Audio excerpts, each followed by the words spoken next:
Hello दोस्तों, यदि आप भी क्लास 11th का 30 मई को क्लास 11th के मई वाला मासिक परीक्षा देने वाले हैं तो अभी के इस क्लास में हम लोग क्लास 11th के लिए जो 30 मई को फिजिक्स का आप लोग का मई मासिक परीक्षा होने वाला है तो फिजिक्स के क्वेश्चन पेपर देखेंगे अभी के इस क्लास में। तो आप लोग क्लास में अंत तक बने रहिएगा।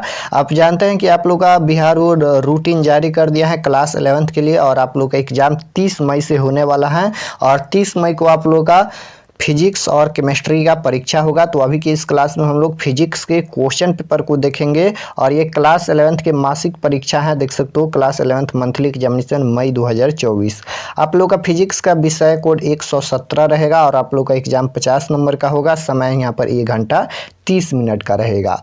तो सबसे पहले आप लोग का खंड अ मिलेगा। खंड अ यानी सेक्शन ए, जिसमें वस्तुनिष्ठ प्रश्न पूछा जाएगा 1 से लेकर 30 तक, जिनमें से किन्हीं 25 प्रश्नों के एग्जाम में जवाब देना है, यानी 30 प्रश्न पूछा जाएगा जिनमें से 25 का जवाब देना है, 5 प्रश्न छोड़ देना है। तो चलिए हम लोग फर्स्ट क्वेश्चन पर आते हैं और फर्स्ट क्वेश्चन यहाँ पर पूछा गया है कि पृष्ठ तनाव की बीमा है। पृष्ठ तनाव की बीमा क्या है? तो इसका राइट आंसर क्वेश्चन नंबर 1 का option number D right answer हो जाएगा ML0 और T इनवर्स 2। और ये फर्स्ट चैप्टर का प्रश्न है और फर्स्ट चैप्टर और सेकंड चैप्टर हम क्लास 11th के पढ़ा दिए हैं। तो इस चैनल पर क्लास 11th का तैयारी भी कराया जाता है, तो आप लोग चैनल को जरूर सब्सक्राइब कर लेना।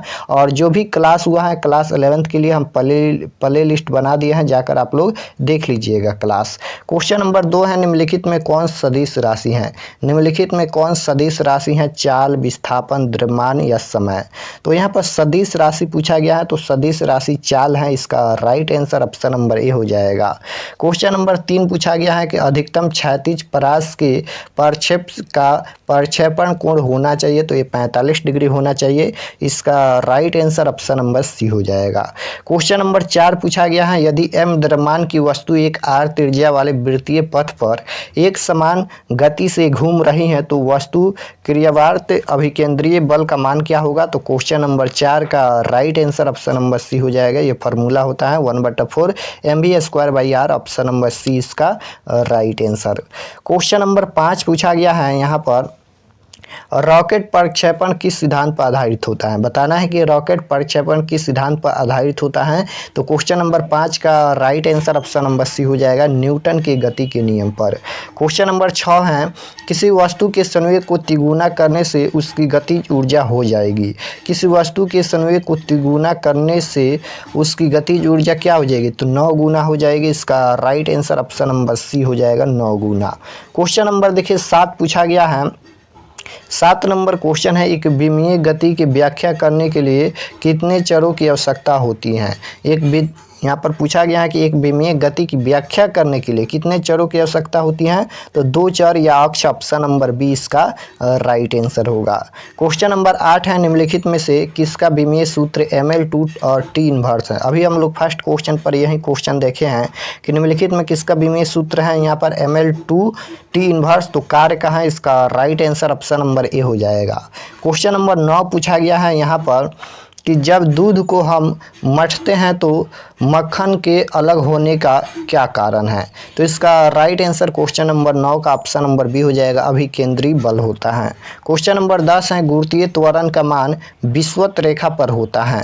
गुरुत्वीय त्वरण का मान विषुवत रेखा पर क्या होता है? तो 10 नंबर क्वेश्चन का right answer option number B हो जाएगा, न्यूनतम होता है। क्वेश्चन नंबर 11 देखिए, 11 नंबर यहाँ पर क्वेश्चन पूछा गया है कि इलेक्ट्रॉन की खोज किसने की थी? इलेक्ट्रॉन की खोज किसने की थी? तो क्वेश्चन नंबर 11 का राइट आंसर क्या हो जाएगा? इलेक्ट्रॉन की खोज किसने की थी? तो जे थॉमसन ने की थी। ऑप्शन नंबर सी इसका राइट आंसर होगा। क्वेश्चन नंबर 12 पूछा गया है यहाँ पर कि SI यूनिट में कितनी मुख्य भौतिक राशियाँ हैं? SI यूनिट में कितनी मुख्य भौतिक राशियाँ हैं? तो क्वेश्चन नंबर 12 का right answer option number A हो जाएगा, 7। क्वेश्चन नंबर 13 है, एक माइक्रो बराबर होता है, एक माइक्रो कौन बराबर होता है? तो इसका राइट आंसर क्वेश्चन नंबर 13 का ऑप्शन नंबर बी हो जाएगा, 10 के पावर -6 मीटर। क्वेश्चन नंबर 14 पूछा गया है कि 72 किलोमीटर प्रति घंटा को MS इनवर्स में बदलने पर उसका मान क्या होगा? तो इसका राइट आंसर क्वेश्चन नंबर 14 का ऑप्शन नंबर सी हो जाएगा, 20 MS इनवर्स। क्वेश्चन नंबर 15 पूछा गया है यहाँ पर किसी वस्तु द्वारा तय की गई दूरी के लिए समय के समानुपाती हैं तो वस्तु की चाल क्या होगा? तो क्वेश्चन नंबर 15 का right answer option number C हो जाएगा, स्थिर रहती हैं। क्वेश्चन नंबर 16 है कार में लगे स्पीडोमीटर किसका मापन करता है? तो क्वेश्चन नंबर 16 का right answer option number C हो जाएगा, तात्कालिक गति। क्वेश्चन नंबर 17 देखिए, यहाँ पर 17 नंबर क्वेश्चन पूछा गया है कि जब पृथ्वी की त्रिज्या r और गुरुत्वीय त्वरण g हो तो पृथ्वी के सतह से पलायन वेग क्या होगा?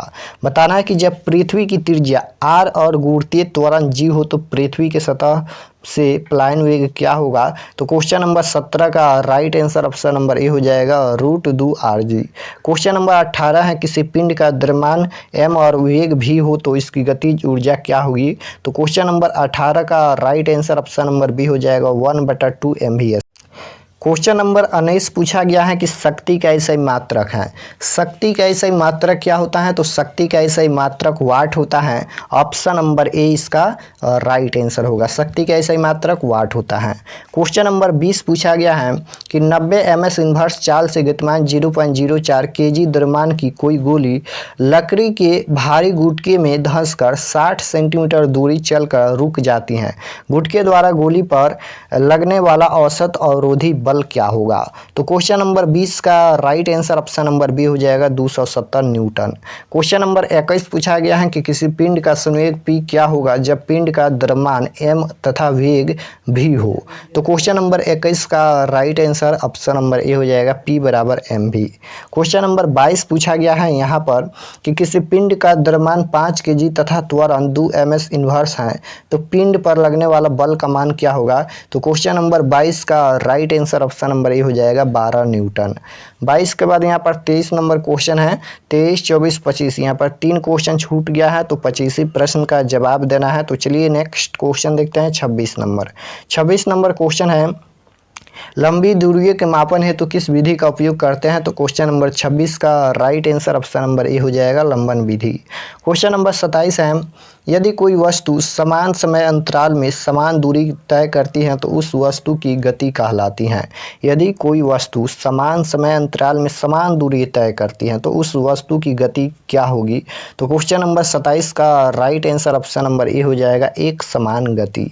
क्वेश्चन नंबर 28 है यहाँ पर, 28 नंबर क्वेश्चन है सरल रेखा के अनुदिश गति को क्या कहा जाता है? सरल रेखा के अनुदिश गति को क्या कहा जाता है? 4 ऑप्शन दिया गया है यहाँ पर। ए ऑप्शन है सरल रेखीय गति, बी ऑप्शन है वृत्तीय गति, सी ऑप्शन है आवर्ती गति और डी ऑप्शन है इनमें से कोई नहीं। तो क्या कहते हैं? तो सरल रेखीय गति कहते हैं। इसका right answer option number A हो जाएगा, सरल रेखा के अनुदिश गति को सरल रेखीय गति कहा जाता है।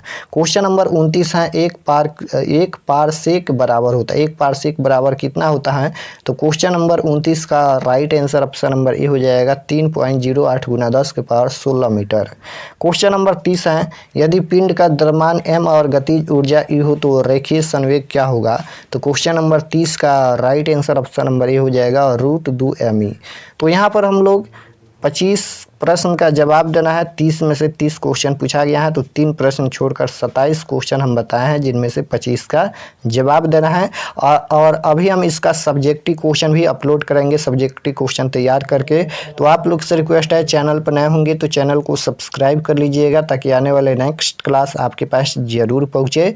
और टेलीग्राम ग्रुप ज़रूर ज्वाइन कर लीजिएगा क्योंकि आप लोग का आंसर की और भी PDF आप लोगों को टेलीग्राम ग्रुप और व्हाट्सएप ग्रुप में सेंड कर दिया जाएगा। लिंक मिलेगा डिस्क्रिप्शन में व्हाट्सएप ग्रुप और टेलीग्राम ग्रुप का, तो आप लोग ज्वाइन कर लीजिएगा। मिलते हैं नेक्स्ट क्लास में, तब तक अपना स्टडी कीजिए। आप सभी को धन्यवाद।